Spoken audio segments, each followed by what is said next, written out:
Yes, yes, yes. Allez, c'est parti. Première vidéo de la chaîne The Big Lab. Salut à tous, je m'appelle Denos. Comme vous le savez, j'ai ouvert cette chaîne il y a quelques temps. Cette chaîne qui va être consacrée principalement, dans un premier temps, à aider les débutants beatmakers pour faire leur première prod trap. Donc, je vais vous montrer un petit peu sous Logic quel est mon fonctionnement en termes de création, comment je fonctionne pour créer mes prods, et éventuellement vous donner quelques astuces au passage pour vous aider à être beaucoup plus productif et surtout à avoir des prods qui vont sonner professionnels assez rapidement. Pour ceux qui n'auraient pas écouté encore mes instrus, vous pouvez les écouter sur mon Beatstar, je vous mettrai le lien dans la description de la vidéo. Dans cette vidéo, comme je l'ai dit dans la vidéo de présentation, on va s'attacher principalement à faire une prod alors qui va être très simple, puisque ça va être la première qu'on va faire ensemble, qui va être faite sans doute à partir d'une boucle.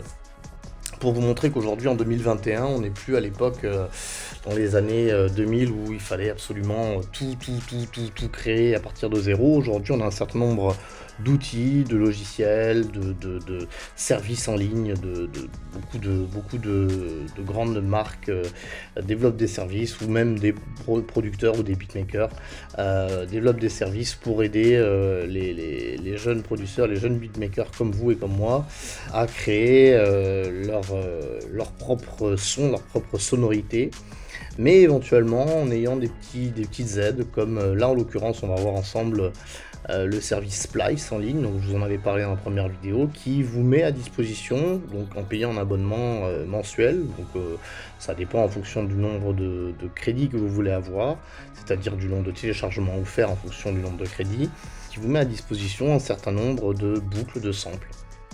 Donc des boucles, c'est quoi? Comme je vous l'ai déjà un petit peu expliqué dans la première vidéo, mais je vous le réexplique, ce sont des instruments qui ont été enregistrés, donc soit directement dans des ordinateurs, ou soit avec des instruments externes, comme des guitares, des pianos, des voix, ça peut être un certain nombre d'instruments, des synthétiseurs externes, et qui sont déjà toutes faites, prêtes à l'emploi, que je n'ai plus qu'à éventuellement mettre directement dans mon logiciel, et après, si je le désire, je peux la modifier, ou alors je l'utilise telle quelle, et je crée une prod en rajoutant éventuellement derrière des instruments de batterie, de drums, donc des kicks, des snares, des 808, des claps, et à partir de là, je fais ma première prod. Alors évidemment, si on ne fait qu'utiliser la boucle telle qu'elle sans trop la modifier derrière, on n'aura pas forcément trop d'originalité par rapport éventuellement à un autre producteur qui pourrait utiliser exactement la même boucle. Mais il faut bien comprendre qu'aujourd'hui il y a des millions de boucles sur le marché, et que pour que vraiment il y ait un autre producteur qui utilise exactement la même boucle que vous, il faudrait vraiment, entre guillemets, pas avoir de chance, mais de toute façon on apporte tous dans la création de notre prod notre petite touche d'originalité qui fera que la prod sera forcément, même si on part d'une boucle de départ qui est peut-être un peu similaire, qui sera forcément complètement différente de la prod finale d'un autre producteur, d'un autre beatmaker. Donc faut pas du tout culpabiliser par rapport à ça. Encore une fois, le but c'est de s'amuser, le but c'est sur cette chaîne de vous faire découvrir un petit peu une passion qui est la mienne, et puis d'éventuellement vous aider à créer vos premiers petits morceaux de musique. Il n'y a pas de règles. Encore une fois, il faut bien comprendre ça. Les seules règles après, comme dans beaucoup de choses dans la musique, sont les règles du solfège, éventuellement les règles d'une structure d'un morceau, mais ça c'est des choses qui sont un peu plus avancées, qu'on verra peut-être un peu plus tard. Et après éventuellement des règles techniques propres à chaque logiciel, et ou des règles de mixage. Mais ça, encore une fois qu'on les connaît, après c'est très simple de s'en libérer, si j'ose dire, par rapport à chaque prod qu'on va faire. C'est un petit peu toujours la même chose, il n'y a pas de nouvelles choses qui se créent au fur et à mesure. Et il faut savoir que mixer un kick et une 808, mais ça, il y a des millions de tutoriels sur internet qui vous montrent comment faire. Et en ce qui me concerne, je vous montrerai moi la technique que j'utilise, peut-être pas aujourd'hui, mais en tout cas dans des vidéos certainement plus tard, je vous montrerai la technique que j'utilise, que j'ai appris en grande partie sur internet. Voilà, donc on va commencer tout de suite la prod sans perdre de temps. Donc c'est simple, je vais commencer donc par vous montrer un petit peu le logiciel que je vais utiliser, en tout cas le service dont je vous ai déjà parlé, qui s'appelle Splice, qui est déjà très pratique pour commencer quand on est débutant. Donc tout simplement, je vais ouvrir ici ma fenêtre Splice, Et alors là, j'arrive, vous voyez, sur une page où il y a une marque qui présente un de ces, ce qu'on appelle sample kits, où donc il y a tout un tas de choses. Alors on voit ici par exemple laser, donc des FX, des mélodies de piano, des drums, des drums séparés, des boucles de piano, des boucles de basse.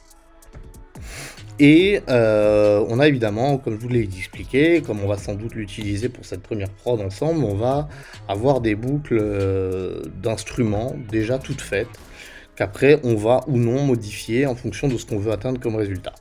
Donc on peut en écouter quelques-unes. Là par exemple je vois loop mélodique violin extra. Hein, donc écoutons ce que ça dit. C'est sans doute un violon, hein, comme son nom l'indique. Écoutons.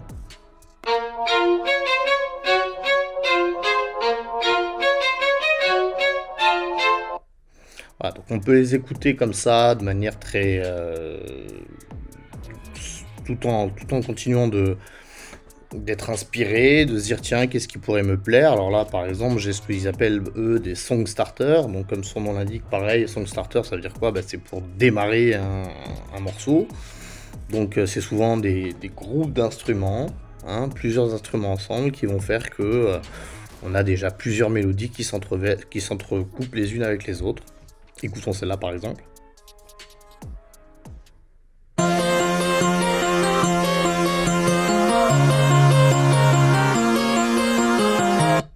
Bon voilà, moi ça me plaît pas forcément trop. Alors ce qui est bien avec ce logiciel Splice, c'est que, enfin c'est pas, c'est la partie que je vous montre là actuellement, c'est la partie web, la partie sur internet. Mais eux, ce qu'ils ont fait, c'est qu'ils ont développé une application qui est à part, qui est très bien, donc qui s'appelle aussi Splice, que je vais ouvrir là de suite, et dans laquelle, une fois qu'on a téléchargé un sample, alors je vais vous montrer ça tout de suite. Par exemple, ici, je vais aller sur n'importe quel sample, disons le premier, laser extra. Ce bruit de laser qui m'intéressera pas forcément, mais en tout cas qui est ce qu'il est. Ce qui est bien, c'est que par exemple, ici, vous voyez, il y a marqué Use One Credit. Donc Use One Credit, c'est bien. Ça veut dire qu'ici, par exemple, j'ai tous les crédits. Donc là, vous voyez, moi, j'en ai beaucoup, hein, 2239, pardon. C'est le nombre de crédits que j'ai accumulé, que je vais pouvoir utiliser en téléchargement de samples, de boucles ou n'importe quelle autre chose. Donc quand je clique sur cette petite flèche Use One Credit, généralement, un sample, ça demande un crédit. Donc, ça veut dire que je peux potentiellement, moi, télécharger 2239 samples. Ce qui est énorme, déjà, pour commencer. Donc je vais cliquer sur cette petite flèche, vous allez voir, ça va... La petite flèche va se transformer en petite roue, ça télécharge. Et donc voilà, et une fois qu'il y a marqué le petit rond avec la petite check à l'intérieur, et bien ça veut dire que c'est téléchargé donc sur mon disque dur et que je peux l'utiliser en tant que tel maintenant dans mes productions. Alors, je vais revenir un petit peu donc à la présentation globale de cette application. Je vais fermer Splice derrière pour pas que ça nous perturbe l'œil, et Logic aussi d'ailleurs pour le moment.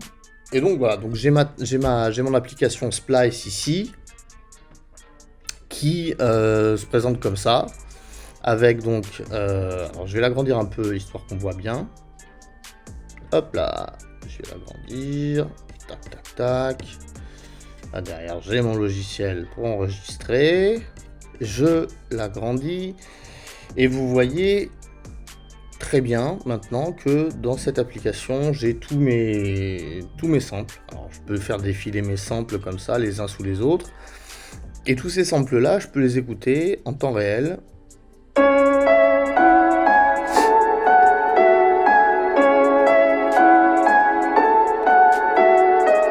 Donc du piano.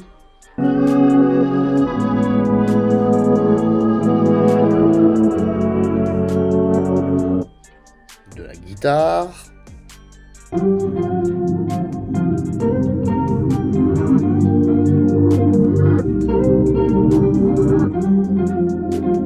encore de la guitare. Mais vous voyez, ce que vous voyez tout de suite, c'est que c'est de bonne qualité, c'est-à-dire que c'est pas des boucles qui sont un peu standards. Ça a une certaine personnalité, et c'est ça un peu la force de ce service là, Splice, c'est que c'est que c'est généralement des marques qui ont fait leurs preuves, hein, pour une grande majorité d'entre elles. Et Splice sélectionne un peu ce qui se fait de meilleur dans tous les styles. En l'occurrence, c'est ça aussi qui est intéressant, c'est-à-dire que là, on va faire une prod trap probablement, mais si j'étais un producteur de musique, je sais pas, je dis n'importe quoi, hardstyle, jungle, techno, j'aurais aussi des boucles à ma disposition grâce à Splice. Donc en plus, ce qui est très bien, c'est elle me met des tags ce qu'on appelle des tags dans mon application, où je peux, par exemple, je vais vouloir chercher que des kicks. Alors là, vous voyez, par exemple, je suis dans mon dossier global, et supposons que je veux trouver un kick, hein, un son une grosse caisse, pardon. Je vais aller sur drums ici. Là, ça va déjà me sélectionner toutes mes drums, comme vous voyez. Donc, j'ai des snares, j'ai des hi-hats, j'ai des claps, mais je peux encore préciser en disant ok, dans ces drums, je ne veux que des kicks. Donc je vais cliquer ici sur mon tag kick, et là, boum, j'ai tous mes kicks que j'ai téléchargés depuis tellement longtemps en ce qui me concerne, à ma disposition pour après derrière agrémenter ma prod dans le style que je désire. Donc moi en l'occurrence il y a beaucoup de kicks pour la trap, en tout cas pour le hip-hop et pour la trap et la drill, etc. Mais ce que vous pouvez entendre directement, c'est que ce sont quand même des kicks d'une assez bonne qualité. Il faut toujours les retravailler derrière, il faut jamais utiliser un kick comme ça. Je vous montrerai comment on peut travailler un kick éventuellement avec des outils complémentaires, soit directement avec les outils qui sont fournis avec notre logiciel de musique, soit avec des plugins en plus. Des plugins, ce que j'appelle des plugins, c'est des petites extensions qui nous permettent d'améliorer le son d'une certaine manière. On verra ça tout à l'heure. Et donc voilà, pour en revenir à ce que je disais, voilà, donc j'étais sur une sélection au début qui était les drums, et je vais maintenant voir, par exemple ici, à nouveau tous mes samples qui sont donc dans mon dossier que j'ai téléchargé depuis longtemps avec toutes mes mélodies.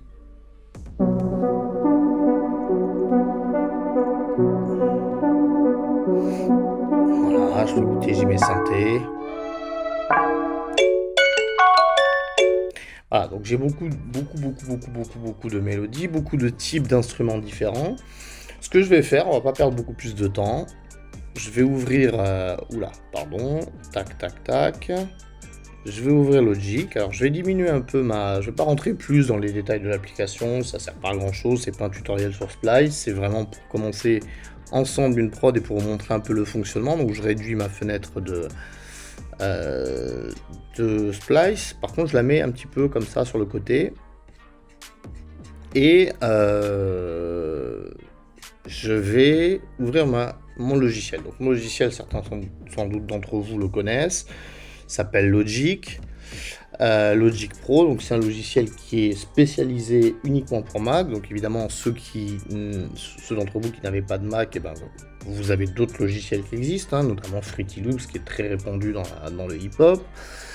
Vous avez Cubase, vous avez Pro Tools, vous avez Ableton Live. Mais nous, en l'occurrence, on va utiliser, donc aujourd'hui, comme je viens de vous le dire, on va utiliser Logic Pro. Logic Pro, donc le logiciel que j'utilise pour faire les créations, quelles qu'elles soient, trap, drill et tout type de musique. Voilà, donc on bascule directement dans Logic.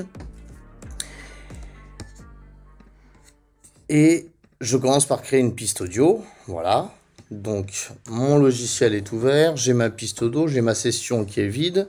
La première chose qu'on va faire quand j'ouvre une session Logic, quand j'ouvre le logiciel, c'est donc de choisir deux choses assez importantes quand je démarre une prod, qui vont être la clé et le tempo du morceau.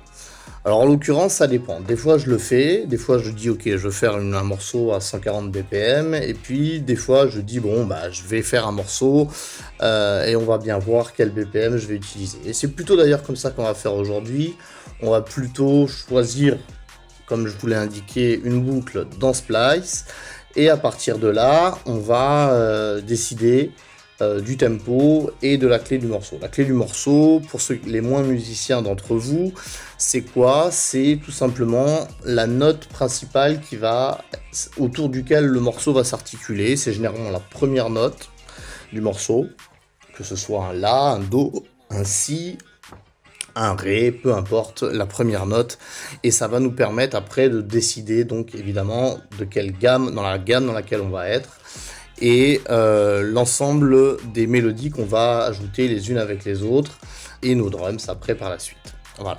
Donc, qu'est-ce qu'on fait? Je réouvre tout simplement, je réouvre Splice, voilà, donc je vais les mettre tous les deux l'un à côté de l'autre, tac. Et ce que vous voyez peut-être là à l'écran maintenant, c'est que j'ai d'ores et déjà sélectionné le tag mélodie.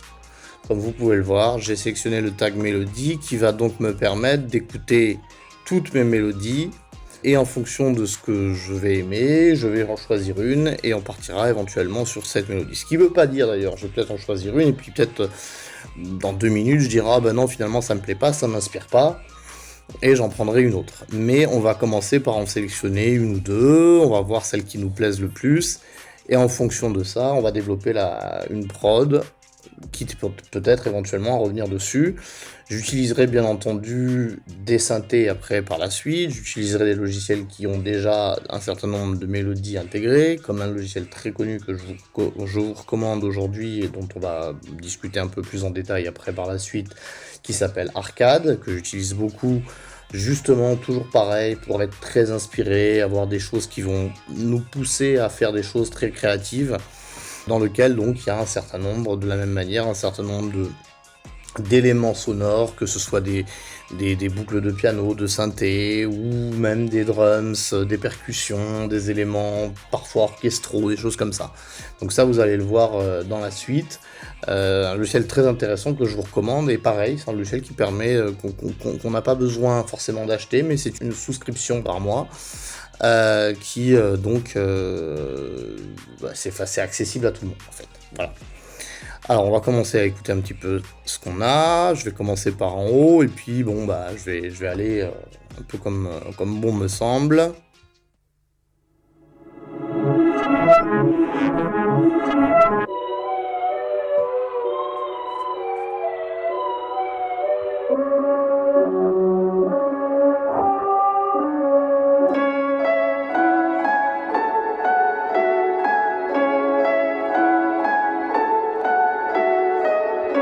Ça j'aime bien par exemple, c'est très simple, c'est une boucle de piano, donc je peux l'importer.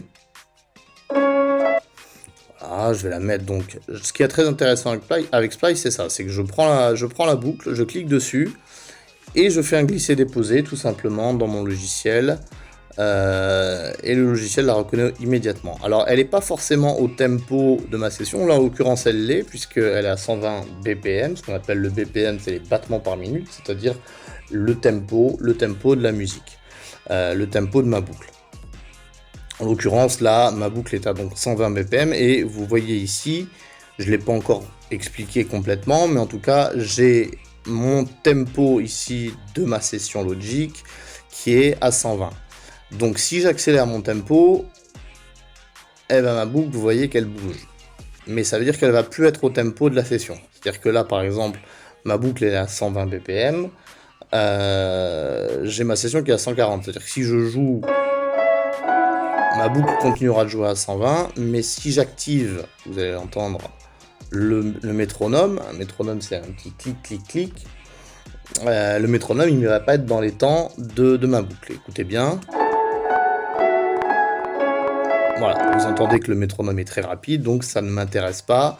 En l'occurrence, le métronome, je vais pour l'instant le désactiver, on y reviendra après, lors de l'enregistrement. Mais là, en l'occurrence, bon, je vais enlever la piste audio du dessus. Voilà, en l'occurrence, Logic, comme dans beaucoup d'autres logiciels, Ableton Live le fait aussi, Fruity Loops le fait aussi, a ce qu'on appelle des algorithmes, des opérations de stretch, on appelle ça du stretching, du stretch, qui permettent d'étirer les boucles, de les étirer ou de les raccourcir pour les adapter au tempo de ma session. Par exemple, là, j'ai décidé que ma session, à l'instant, je viens de le décider, serait à 140 BPM. Je vais donc utiliser ce qu'on appelle l'outil dans Logic, ça s'appelle comme ça, dans Fruity Loops il y a d'autres noms, ou dans Ableton Live il y a d'autres noms, mais je vais pas trop souvent faire la comparaison parce que ils ont tous des outils différents pour finalement obtenir un peu le même résultat avec des noms différents. Donc on va pas revenir dessus à chaque fois, je vais juste me concentrer sur Logic. Dans Logic, ça s'appelle le Flex Time. Et qu'est-ce que ça fait, le Flex Time? Tout simplement, ça décide que ma boucle n'est plus simplement à 120 BPM, mais elle est modifiable au niveau du tempo. Vous allez voir exactement ce que ça fait dans la session. Donc j'active cette petite icône ici, à côté de ma piste audio. Je clique dessus, ça analyse, et maintenant je peux décider, en fonction du type de boucle que j'ai, ce que je veux comme modification au niveau de ma boucle. En l'occurrence, là il s'agit d'une boucle de piano, donc je vais considérer que c'est une boucle qui est musicale, polyphonique comme on dit, avec plusieurs timbres, voilà, plusieurs timbres à l'intérieur. Donc je vais me mettre sur l'algorithme le plus adapté à cette boucle-là, qui s'appelle FlexTime polyphonique. Donc je clique dessus, et vous voyez maintenant, quand je me mets à côté de ma boucle, c'est magnifique, c'est magique. Logic me propose cette petite icône qui va me permettre, si je laisse mon doigt appuyé dessus, de l'étirer ou de la raccourcir. En l'occurrence, ce sont des boucles qui généralement font entre 8 et 16 mesures. Donc là, vous venez de le voir, je viens de me mettre sur l'endroit où il y a marqué 9 ici, ça veut dire que ça fait 8 mesures. Tout simplement, puisque là, ce serait le début de la mesure, donc 9 moins 1, ça fait 8. Donc c'est la durée de ma boucle, elle fait 8 mesures. Donc en l'occurrence, j'ai raccourci ma boucle pour faire en sorte que elle soit adaptée au tempo de ma session qui va être donc 140. Donc là maintenant vous allez voir, alors je vais réactiver le métronome, mais par contre je vais peut-être augmenter un peu le volume pour que vous puissiez l'entendre un peu mieux, légèrement comme ça. Si maintenant donc, je me remets au début de ma session, j'ai mis en haut le sélecteur pour que ce soit en boucle sur ces 8 mesures. Si j'appuie sur play et que j'active le métronome, vous allez l'entendre, les deux vont être parfaitement calés. Ce qui est ce qu'on recherche quand on fait de la musique, c'est que tout soit parfaitement calé au tempo de la session d'origine. Donc, écoutons ça.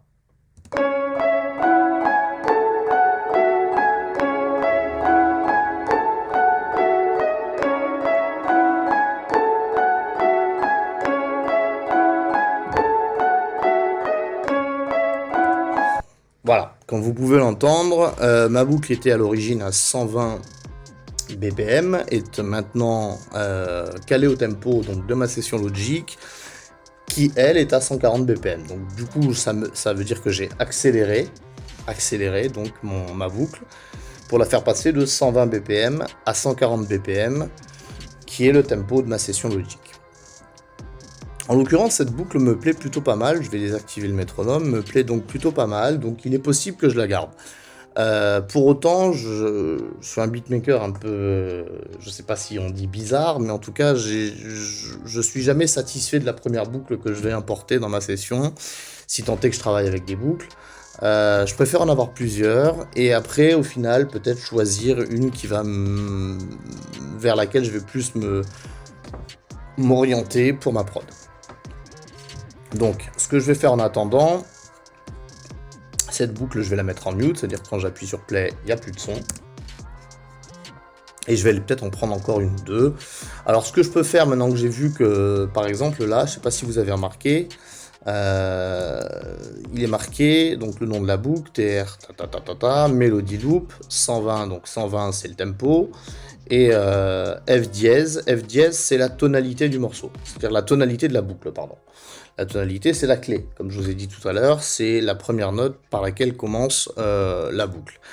Donc je vais essayer de trouver une mélodie, si j'en trouve une autre, qui soit à peu près dans cette clé-là, qu'éventuellement, je peux dire, ok, ça peut peut-être la complémenter, ça peut peut-être avoir, on va dire, ça va peut-être quelque chose que je vais utiliser. Je vais peut-être utiliser une partie de la boucle d'en haut et puis une autre partie de la boucle d'en bas.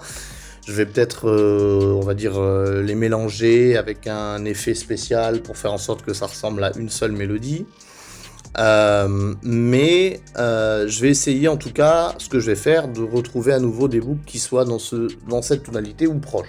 Si j'y arrive pas, si j'ai aucune boucle que je vais écouter qui soit dans cette tonalité, c'est pas grave, je change de tonalité et je mettrai cette boucle de côté pour une prod plus tard, par exemple.